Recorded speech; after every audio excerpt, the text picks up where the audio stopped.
Então, eu vou começar me apresentando novamente. Para quem não me conhece, eu sou Diana, eu sou médica neurocirurgiã. Eu fiz graduação em medicina na Universidade Federal da Bahia. Fiz a minha residência médica em neurocirurgia na Universidade de São Paulo. E atualmente eu sou doutoranda do Departamento de Neurologia da USP. Eu trabalho aqui em São Paulo, nos principais hospitais da rede privada. E hoje eu vou falar um pouquinho da minha experiência com o racismo na medicina. Essa live é uma live, ó, alguém pediu para adicionar. É a Milena. Milena, você recusou. Ai, meu Deus. Bom, enfim, eu vou. Essa live foi uma live que foi uma solicitação de muitas pessoas que me pediram, tanto por direct quanto por e-mail, porque realmente é uma pauta que está muito em voga neste momento. Nós tivemos o movimento Black Lives Matter nos Estados Unidos e isso teve uma grande repercussão, né, aqui no Brasil e no mundo inteiro. E isso realmente gerou uma demanda muito grande, né? As pessoas perguntando sobre as experiências de pessoas negras com racismo e falar sobre o que é racismo, como funciona o racismo estrutural e o que é isso. E eu acabei aceitando o convite das ligas da Unigran Rio, da Caxias, Santo Amaro, Medicina Santo Amaro, Neuroliga da Paraíba, que se organizaram e resolveram fazer essa live falando um pouquinho sobre o racismo da medicina, né? Contando a minha experiência, as minhas vivências enquanto médica, enquanto mulher negra, né? Na neurocirurgia e na medicina. E eles me mandaram algumas perguntas e eu vou começar essa pauta, então, com essa discussão com as perguntas que eles me mandaram. Era para ser um bate-papo, mas infelizmente eu não estou conseguindo localizar a minha moderadora. E eu também gostaria muito de que essa live fosse transmitida simultaneamente no YouTube, mas parece que aqui não rolou. Mas, de qualquer forma, eu vou deixar essa live salva aqui no meu Instagram e vou tentar fazer uma captura dela e jogar o conteúdo todo para o YouTube. Tá joia, galera? Assim, eu vou responder também as perguntas de vocês, mas agora, para dar início a esse papinho aqui, eu vou começar com algumas das perguntas, né, que o pessoal colocou na minha pauta. Moradora solicita participar, tá vendo aí, Lude?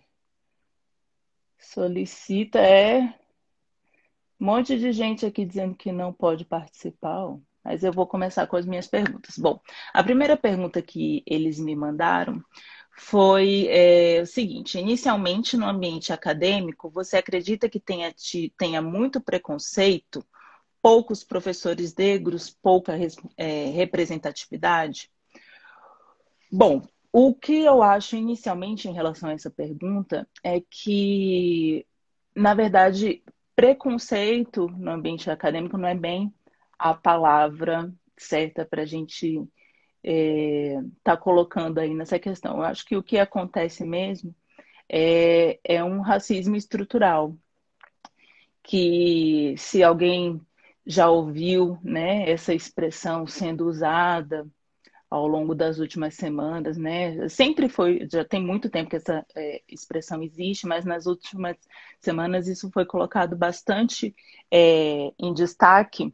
Mas eu vou até, inclusive, ler aqui a definição que tem escrito no Wikipedia sobre o racismo estrutural. O racismo estrutural é a formalização de um conjunto de práticas institucionais, históricas, culturais e interpessoais dentro de uma sociedade que frequentemente coloca um grupo social ou étnico em uma posição melhor para ter sucesso e, ao mesmo tempo, prejudica outros grupos de modo consistente e constante, causando disparidades que se desenvolvem entre os grupos ao longo de um período de tempo.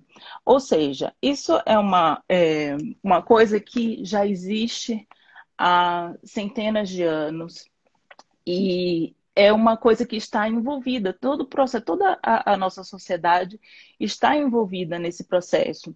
Então, o que eu falo que o preconceito dentro do ambiente acadêmico, ele não é muitas vezes alguma coisa exposta, explícita. Ninguém chega para uma outra pessoa e que é negra, que está dentro do ambiente acadêmico e chama ela de macaco, por exemplo. Isso é a dificuldade que a gente tem em acesso de pessoas negras a esses ambientes, né? Por conta de toda uma estrutura da nossa sociedade que perpetua essas discriminações.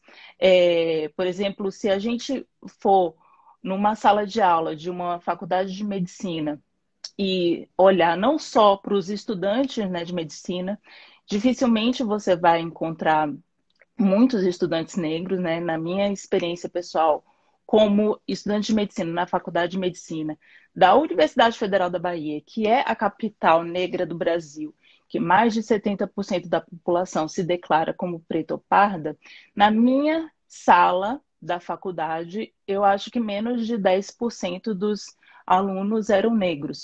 Então, se esses alunos eles não têm acesso à faculdade de medicina, se menos de 10% desses alunos ocupam essas vagas, quantos a gente vai esperar, né, dentro da sala de aula como professores? Então, o racismo nessa situação, ele é na dificuldade das pessoas em acessarem determinados locais, por conta de uma estrutura de toda a sociedade. Né? No meu dia a dia, uma outra pergunta que ele já coloca assim, se eu enfrentei alguns obstáculos apenas pelo fato de eu ser negra, tanto na faculdade de medicina quanto na residência. Os obstáculos, do ponto de vista social, eu acho que eu não tive, porque eu fui uma aluna, minha família é uma família privilegiada, sou uma família de classe média, e que eu estudei a minha vida inteira numa escola particular. E, apesar de ser uma escola particular em Salvador, também na minha sala de aula, menos, acho que eu e mais umas duas outras pessoas eram negras, né? E do ponto de vista social, eu tive acesso à educação, eu frequentei um bom colégio, eu estudei em um cursinho pré-vestibular um ano depois, né, que eu terminei a escola. Eu não passei no vestibular imediatamente, e aí eu fiz um ano de cursinho, e aí em seguida eu passei na UFBA. E eu não tive barreiras do ponto de vista de ensino e de acesso à educação. Mas durante as minhas vivências, né, na faculdade de medicina,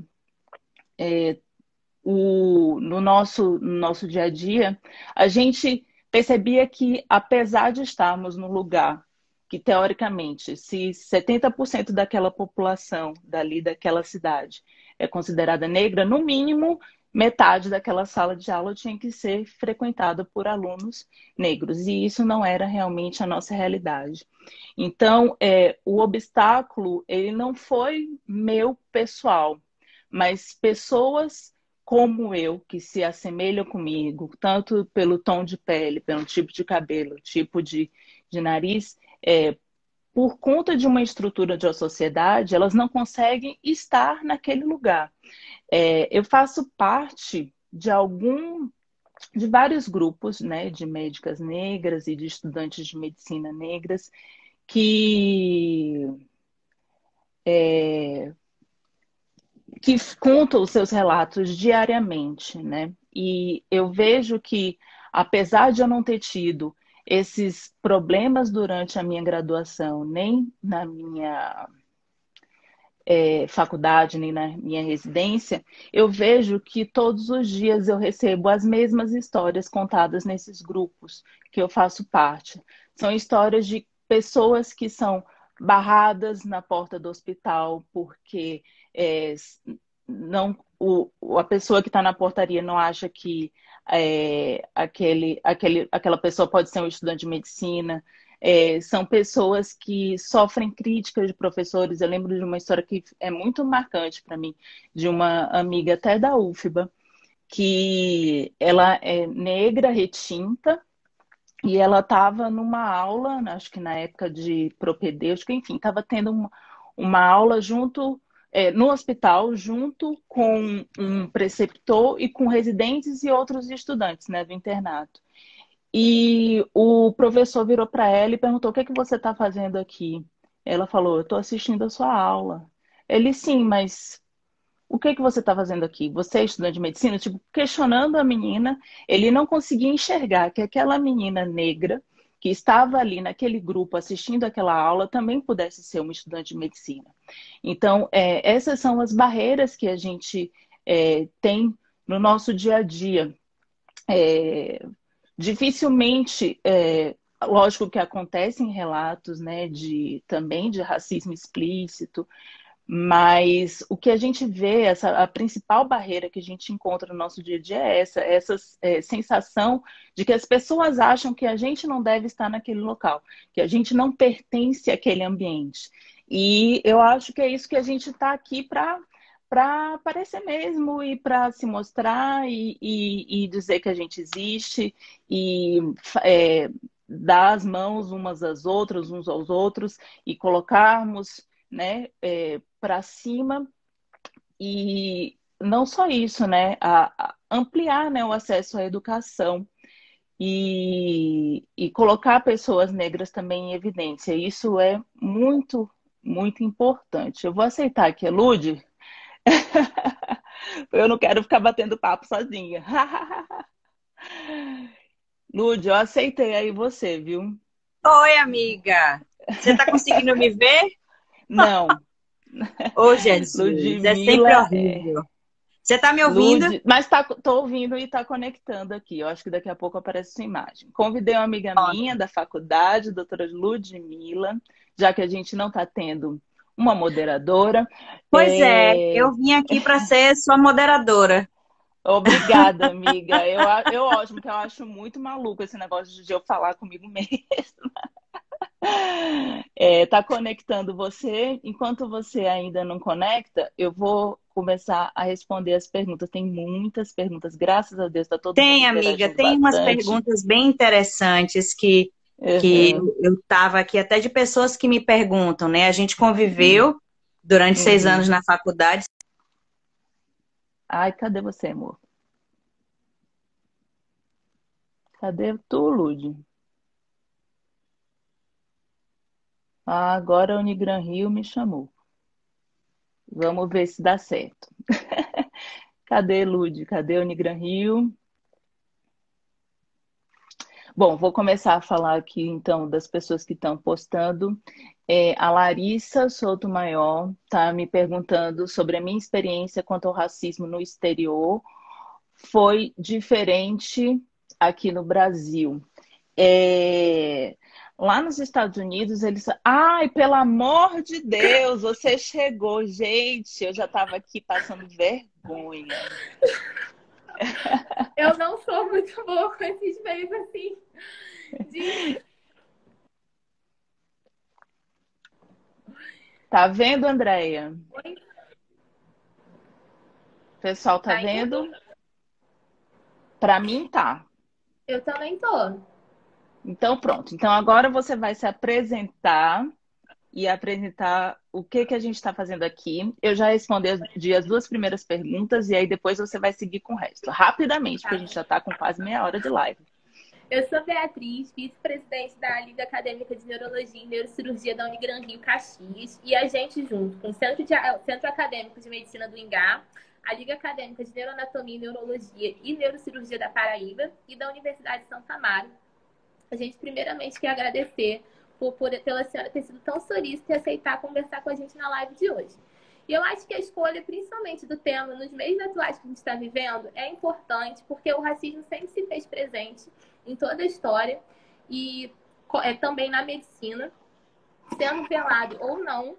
Então, é importante realmente a gente conseguir discutir para tanto conscientizar as pessoas que às vezes nem sabem que pode realmente estar acontecendo isso, quanto também para dar voz às pessoas que sentem isso, que sofrem isso realmente no dia a dia. Uhum. Tá joia, com certeza. E vamos lá, vamos começar. Já estamos na terceira pergunta. Pode fazer aí para mim. Então, vamos lá. A senhora já teve alguma situação de racismo explícito? E se sim, como é que ocorreu? Se houve alguma responsabilização dos culpados? Uhum.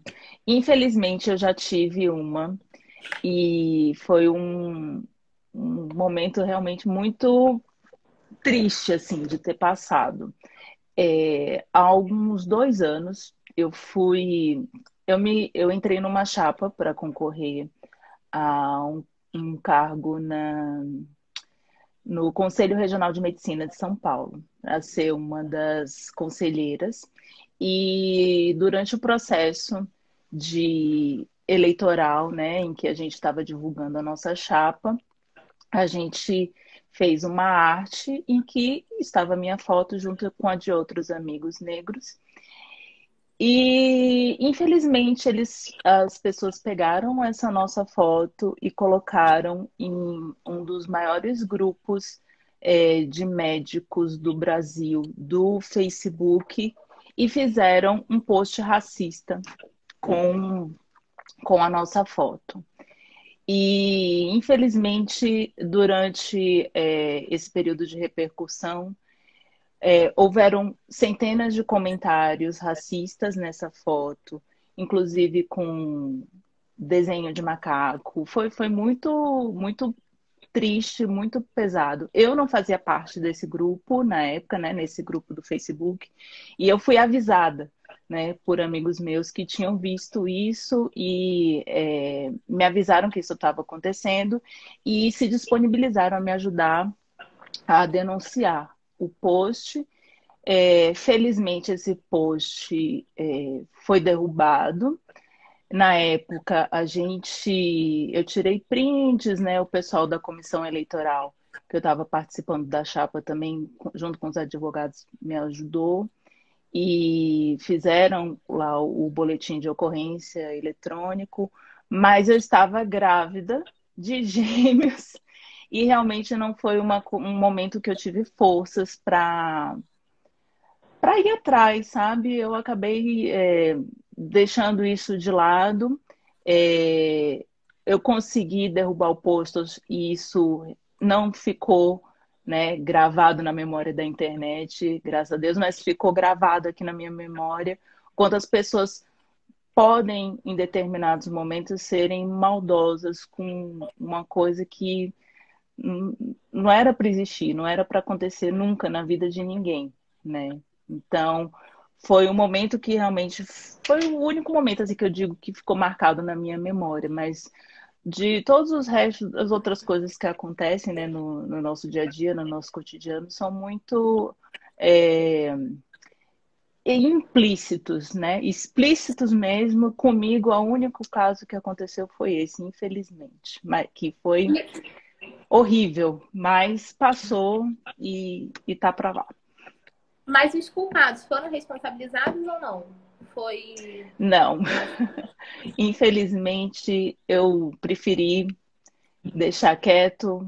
Se algum dia eu resolver, tá tudo gravado. Né? Boletim tá registrado, tem tudo isso, mas eu preferi, por respeito ao meu corpo naquele momento, né? Eu estava gerindo 2 vidas, então eu preferi deixar para lá. Entendi. E me fortalecer de outras formas. Com certeza. A próxima pergunta é se a senhora sofreu mais preconceito depois que virou neurocirurgiã ou quando ainda era acadêmica? Como eu falei para você, Bia, assim, o preconceito ele é muito velado, né? Ele é muito implícito, principalmente para aqui em São Paulo, né? Que é uma cidade que é muito pluricultural, temos de tudo, então as pessoas estão mais acostumadas realmente a ver pessoas negras, a verem pessoas trans, homossexuais, travestis, e isso é mais comum de se lidar no dia a dia. Mas eu acho que eu sofri mais vivências, né, sob a ótica do racismo durante o meu período de residência. Na faculdade de medicina, eu acho que eu não cheguei a citar aqui no início, eu fui de uma época anterior à política de ações afirmativas. Eu lembro que logo no início da faculdade começou a ter essa discussão, né, de cotas, e a UFBA levou isso para o ambiente acadêmico, né, essa discussão. E eu fiz o vestibular e prestei o concurso de ampla, né, de amplo acesso. E o que eu observo hoje em dia, principalmente pelos relatos dos grupos que eu faço parte, é que muitas pessoas, muitos dos alunos que estão ingressando na universidade através da política de ações afirmativas, elas recebem uma carga das pessoas dos outros estudantes, né, da faculdade, como se eles não tivessem direito ao acesso àquele ambiente, ou como se eles fossem inferiorizados em relação aos outros estudantes, o que não é uma verdade, o que não é uma realidade, né? A gente sabe que as políticas afirmativas, elas dão um suporte para que as pessoas negras tenham realmente um acesso a um ambiente em que nos foi negado, né, historicamente. É uma política realmente de reparação. E o que eu acho é que durante a minha graduação eu realmente não percebi dos meus professores uma, uma discriminação contra a minha e os meus colegas negros de faculdades apenas pelo fato de sermos negros, já que todos que ali estavam participaram, obviamente, do mesmo concurso, né? E eu tenho percebido essa demanda e essa queixa de meninas e meninos negros que estão agora na faculdade de medicina e que participam desses grupos que eu participo. E o que a gente tem que se fortalecer mesmo, né? E saber que todos os lugares são nossos e a gente vai ocupar tudo mesmo. E respondendo mais especificamente a sua pergunta, é, eu acho que eu senti mais isso durante a época da residência, porque eu realmente estava num ambiente que, no primeiro, não tem mulheres, né? Eu fiz residência de neurocirurgia na USP e nós éramos em 20 alunos, né, do R1 ao R5, nós só éramos 3 mulheres, sendo que no meu ano só tinha eu de mulher. E eu era a única mulher negra daquela residência. Historicamente, eu fui a primeira mulher a ter feito graduação fora da USP e a primeira negra. Então, os pacientes muitas vezes não me viam como médica, não me viam como a neurocirurgiã daquele caso, durante o período, né, da minha residência médica. Então, assim, já me pediram para limpar o chão, né, me confundindo com a pessoa da faxina, né? Muitas vezes também com outros profissionais de saúde, né? Porque para a pessoa é difícil encarar que aquela mulher negra ali na sua frente é uma médica e é uma neurocirurgiã. Mas eu vejo que no meu dia a dia agora como neurocirurgiã, eu acabo, como as pessoas me conhecem, eu sou sempre muito comunicativa, em todos os ambientes que eu passo, eu acabo sendo reconhecida e eu não sinto mais isso de uma forma tão consistente, né, na minha prática diária. Então, as pessoas realmente, quando você tem uma formação boa, quando você tem um currículo que realmente ninguém tem nada, né, o que falar, quando você tem uma competência, quando você tem uma liderança, né, naquele setor, naquela área, eu acho que essas barreiras acabam sendo minimizadas. É assim, eu mesma, na faculdade, eu estou no 10º período atualmente. Assim, muitos episódios eu não sofri, não. Eu só lembro realmente de um, que eu lembro que um professor, eu sempre ando assim, tenho duas amigas branquinhas, loirinhas, sempre andam comigo. Aí a gente estava na sala falando de fazer prova final, de ter medo. Aí o meu professor chegou para mim e falou: olha, você não pode ir para a prova final, porque você é negra. Você não pode ser mediana que nem as suas amigas loiras. Porque para elas serem loiras, elas serem medianas, está ótimo, mas você não pode. E ele era também um Eu já professor ouvi isso negro. por ser mulher. E ele era um professor negro. Então, assim, você vê que o racismo está até instaurado dele mesmo. Porque, assim, por ele ser negro, eu acho que não foi nenhuma questão de racismo, mas foi uma questão dele tentar me dar um toque de tipo, tenta ser melhor sempre pela questão da sua cor. Eu acho que isso é muito marcante, né, na nossa formação. Eu ouvi isso na residência, mas pelo fato de eu ser mulher, né, que eu recebi esse toque também de uma residente, que ela falou: ó, Diana, para você ser aceita aqui nesse lugar, você tem que ser 2 vezes melhor do que seus colegas. E eu sempre me questiono, por quê? Qual o sentido disso? Por que que a gente não pode ser a gente mesmo? Por que que a gente tem que se submeter, né, a esse tipo de coisa Sempre tentar para ser melhor do chegar. que os outros para a gente poder tentar se equiparar ao mínimo, né? Eu acho que a gente tem que ser a gente mesma e, de certa forma, historicamente, né, as mulheres agora, nos últimos 10 anos, elas têm sido realmente a maioria dos estudantes de medicina, agora mais de 50% já são mulheres, das que estão se formando também, já temos a maioria, né, na faixa etária de, se eu não me engano, 25 a 34 anos. Somos a maioria também nos cursos de pós-graduação, ou seja, a gente já está, de certa forma, tendo uma formação melhor, e eu acho que isso tem que ser realmente valorizado, né? Pode passar para a próxima.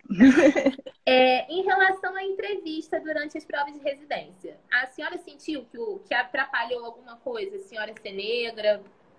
Não, eu não senti. Eu prestei prova em vários lugares aqui no Brasil, mas principalmente aqui em São Paulo. E eu não percebi, durante o meu processo de entrevista, nada em relação ao fato de eu ser negra, mas eu senti em relação ao fato de eu ser mulher. Inclusive, até se alguém dá um Google ou ver vídeos meus na internet, eu relato esse caso, que foi uma instituição que eu fiz a prova de residência. Eu tirei uma pontuação muito boa e eu fui, né, para a segunda etapa, que era uma prova prática. Eu também fui muito bem e fui para a entrevista. E aí, na entrevista, estava presente o chefe, né, do serviço, alguns residentes, preceptores. E aí, uma das primeiras perguntas que eles me fizeram foi: mulher e neurocirurgia. Aí eu falei: o que que tem? E aí eles me questionaram se eu queria ter filhos, se eu queria casar, se eu queria ter uma vida social e não sei o quê. E esse tipo de pergunta, com certeza, jamais foi feito para algum colega homem, né?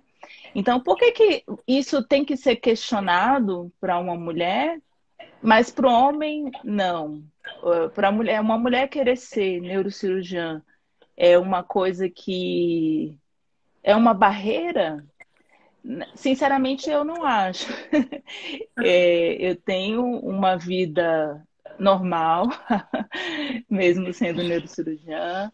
Eu tenho 2 filhos, eu sou casada, eu tenho uma vida social, e é totalmente diferente daquilo que colocaram na minha cabeça de que não era o meu lugar, não era o meu espaço. Então, eu sou muito determinada com as coisas que eu desejo. Então, quando eu estava na graduação, acho que no meu primeiro ano, que eu decidi que eu queria fazer neurocirurgia. Eu fiz a disciplina de neuroanatomia com meu querido professor Jamari, não sei se ele está me assistindo e se eventualmente ele vai me assistir, mas eu sou super fã dele.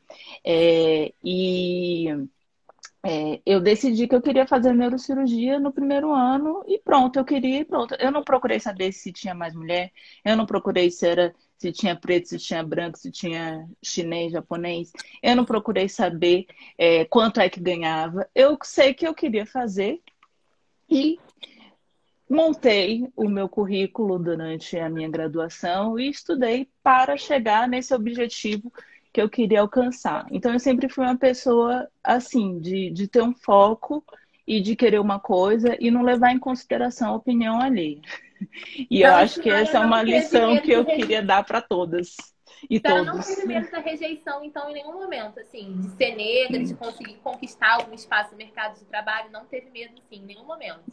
Eu não tive e eu aconselho a todo mundo que está aí me vendo a também não ter, gente. Não, não sei se é uma característica minha, eu acho que na minha vida eu tive pessoas da minha família de muita personalidade, de muito poder, e eu convivia muito com essas pessoas.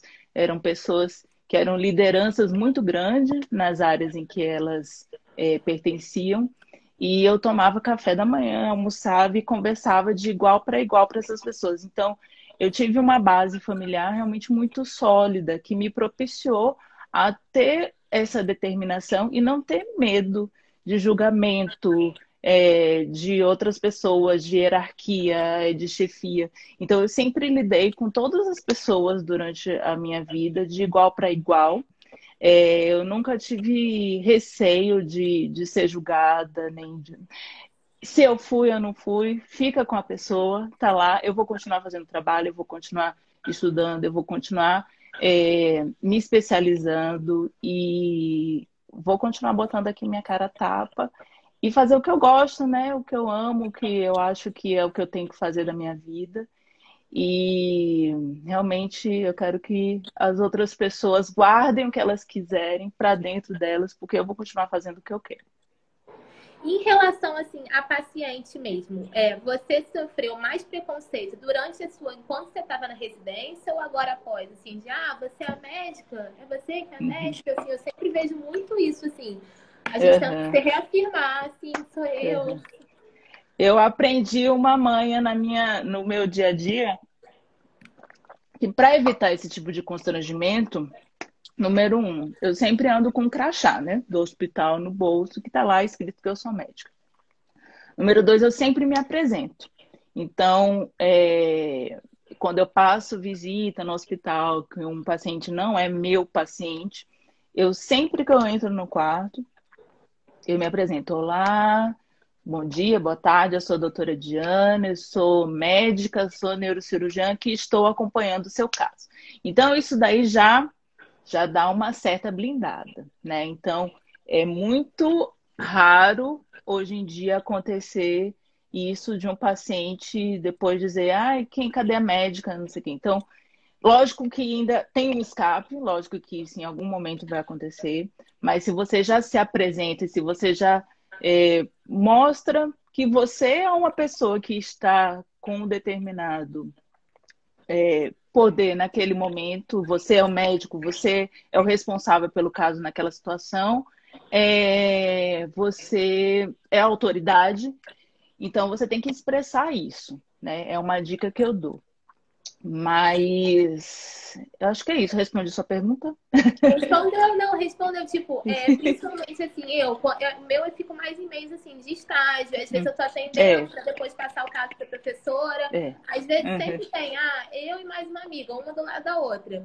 Às vezes o paciente acaba achando que a gente já é médica, né, que a gente já tá atendendo aí é sempre a mesma, diversas vezes. Eu tô sentada, eu que vou começar com a anamnese, começar a consulta, e perguntam: a senhora é ajudante, ela é a médica. Tipo, a minha colega de turma. Quando você está na graduação é mais complicado mesmo você ter essa autoridade. Mas uma dica que eu dou, que depois que você se formar, é você sempre se apresentar. Uma outra coisa que eu também, atualmente eu atuo principalmente no mercado privado, então eu tenho meu consultório, atendo meus pacientes, então atualmente, a maioria das pessoas me procuram, né? Então, a pessoa está procurando a doutora Diana. Então, ela sabe que a doutora Diana é uma mulher, ela é uma mulher negra, e ela vai por causa de mim e por causa é, alguma empatia que deve ter tido, ou por indicação de outro colega médico, ou pelo meu currículo. Então, essa autoridade, né, que eu digo, quando você atinge um determinado status na sua carreira, as pessoas procuram você. Então, elas não vão chegar no seu consultório e perguntar, é você mesma médica? Então, isso vai diminuindo. Agora, sim, uma pergunta até minha. Você sente mais racismo no meio médico, no ambiente médico, da equipe ou por parte dos pacientes? Eu tenho equipe própria, então eu trabalho, eu e o Júlio, que está aí participando da live, nós temos uma parceria já desde a época da faculdade e a gente é muito amiga, a gente trabalha junto, então não tem chefe um do outro. Então, no nosso ambiente, o mais saudável possível. O Júlio também é um médico negro, neurocirurgião negro. Então, hierarquicamente, não temos nenhuma diferença. Nosso. Aí, a Júlia está na área. Neurocirurgia BR, o youtuber mais famoso do Brasil. O neurocirurgião youtuber, quem não segue ele, segue lá. Mas, do ponto de vista de relacionamento interpessoal entre colegas médicos, é mais ou menos isso que eu falei anteriormente. Quando você tem uma formação boa e você tem bons relacionamentos e você é uma referência no assunto, as pessoas sabem com quem elas estão lidando. Então, eu não sofro isso no meu dia a dia. Isso já é uma coisa que deve ter ficado lá para trás. E se aconteceu, não chegou ao meu conhecimento. Mas é uma coisa que para quem está me assistindo, que eu gostaria de frisar, né? Principalmente meninas negras que estão na graduação ainda e que. Felipe, não esquece do otorrino. O Felipe é otorrino que também trabalha comigo. Um beijão para você, vamos operar juntos. Então, assim, isso vai passar, galera. Meninas, eu acho que se hoje eu tenho um espaço para falar e, de certa forma, ser uma referência para outras pessoas, esse recado que eu gostaria de dar. Se posicione, estude, seja uma pessoa que se relaciona com outras pessoas, que esse momento de dificuldade, com certeza, vai passar, assim, em algum momento teve. E luxo para você ter o seu brilho interno. E isso, com certeza, vai se espraiar para todos os lados e as pessoas enxergam isso. De certa forma, a autoridade ela chega através de conquista, né? Você estuda, você passa por todos os estágios, né, do conhecimento médico e as pessoas vão passar a te respeitar, independente da sua cor de pele. Tá ótimo. Como que a senhora se sente sendo uma referência para mulheres jovens, negras, que pretendem fazer medicina, que pretendem ingressar na neurocirurgia? A senhora acha essa referência importante? Eu acho extremamente importante.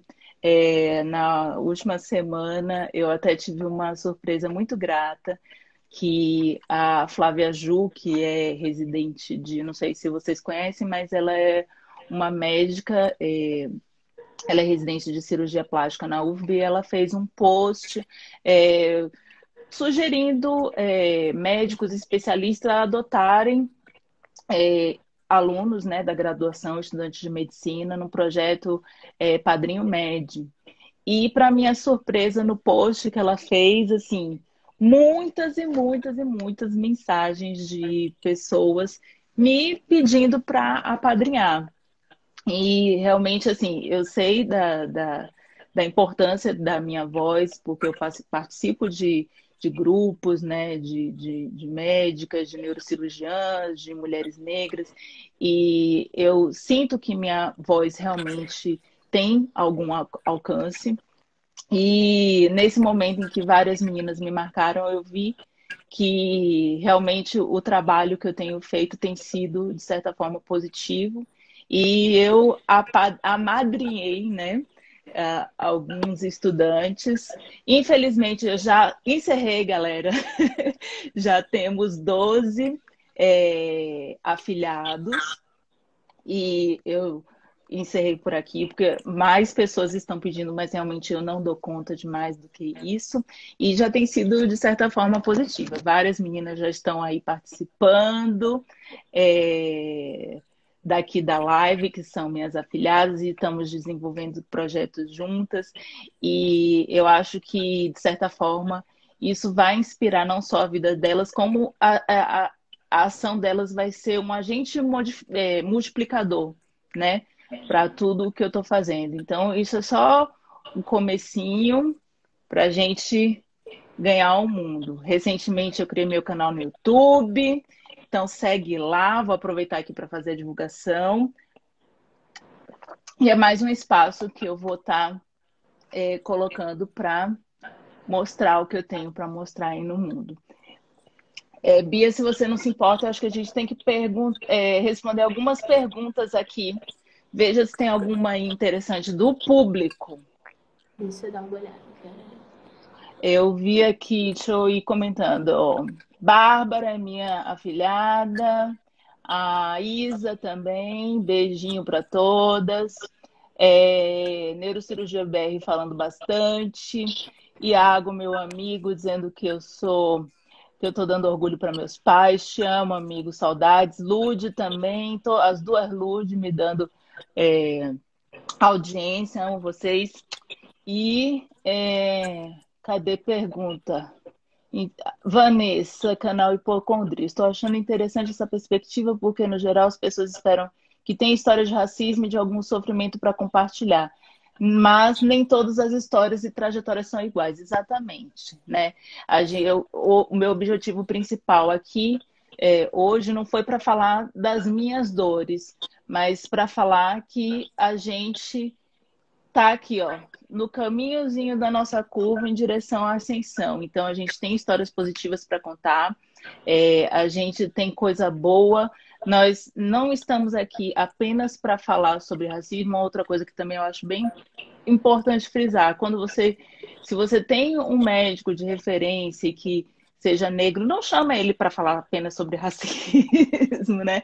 A gente também sabe falar sobre muitas outras coisas. Isso serve não só para nós médicos, mas qualquer outra pessoa que seja referência negra. Não chamem negros para falar apenas sobre racismo. A gente sabe muitas outras coisas além disso, né?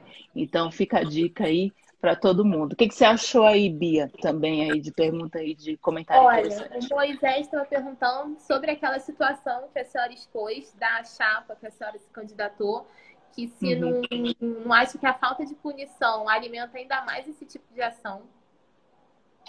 Ai, gente, eu acho que sim, mas naquele momento eu estava fragilizada, eu estava grávida, eu não queria me expor, eu não queria adoecer durante um processo tão bonito que eu estava vivendo, que era a minha gestação. Então, eu acho que eu não sou o Marte, né, para curar todas as mazelas do mundo, mas enquanto eu puder estar nos espaços em que a minha voz possa ser ouvida, eu vou ocupar. Muitas pessoas também falando aqui que sempre confundem a gente ou como enfermagem ou como pessoas, pessoal da faxina. E é verdade, realmente. Essas histórias sempre se repetem. Eu estava, essa semana, tem umas 2 ou 3 semanas, eu vi uma reportagem que foi publicada na GQ Magazine de um amigo meu, que é anestesista, ele é assistente lá no Hospital das Clínicas, né? Ele é anestesista do pronto-socorro, e ele foi meu preceptor na época que eu era residente, né? Assim, não diretamente, né? Ele anestesiava ele era chefe da anestesia dos pacientes que a gente operava lá no pronto-socorro. E ele é um homem negro. E essa reportagem é incrível, em que ele relata toda a história dele, de tudo que ele passou ao longo dos anos, sendo um homem negro, médico, anestesista aqui em São Paulo. né? Além disso, ele é gay e ele fala também, né, da homofobia presente durante a trajetória dele. E ele fala uma história, uma das coisas que ele cita, que eu também vejo isso nos grupos que eu faço parte, desse confundimento, né, entre as... É mais uma das facetas, né, do racismo estrutural, que as pessoas não conseguem aceitar que aquele homem que está ali, né, conversando, fazendo anamnese, exame físico, ele possa estar realmente naquele local, né? Mas nós continuaremos presentes e cada vez mais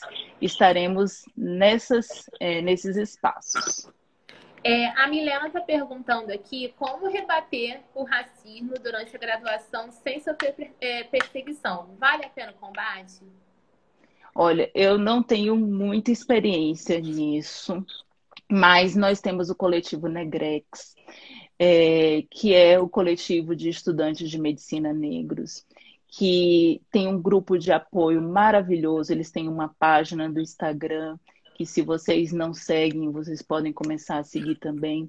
E nós temos uma rede de apoio muito grande. Então, se você está sofrendo assédio moral ou perseguição ou alguma coisa, procure ajuda, que de certa forma existem pessoas que já passaram por essa situação e podem te nortear de como você deve agir nessas situações. Então, eu não sei se o ideal é a pessoa lidar diretamente com essa pessoa que está fazendo esse racismo, né, com você, mas de uma forma institucional e procurando grupos de apoio, eu acredito que você consegue superar e passar por esse problema. A Larissa... Eu acho que a gente tem que fazer as considerações finais, que já faltam 2 minutos. Mas eu acho que também só tem mais essa aqui, da Larissa, que ela perguntou como que foi a sua experiência do racismo, se foi diferente o racismo no exterior, se foi diferente no Brasil. Se teve alguma diferença? Acho que aqui no Brasil a coisa é muito implícita, né? A pessoa fica sempre muito naquelas mesmas palavras, e nos Estados Unidos eu não senti, pelo menos nos lugares em que eu frequentei. Eu fiz um estágio na Harvard, no Massachusetts General Hospital, e eu rodava com estudantes de medicina da própria Harvard. Eu lembro que na época também tinha uma estudante da NYU. E tinham vários alunos negros, vários médicos negros também na instituição, e não existia uma diferença no lidar com essas pessoas.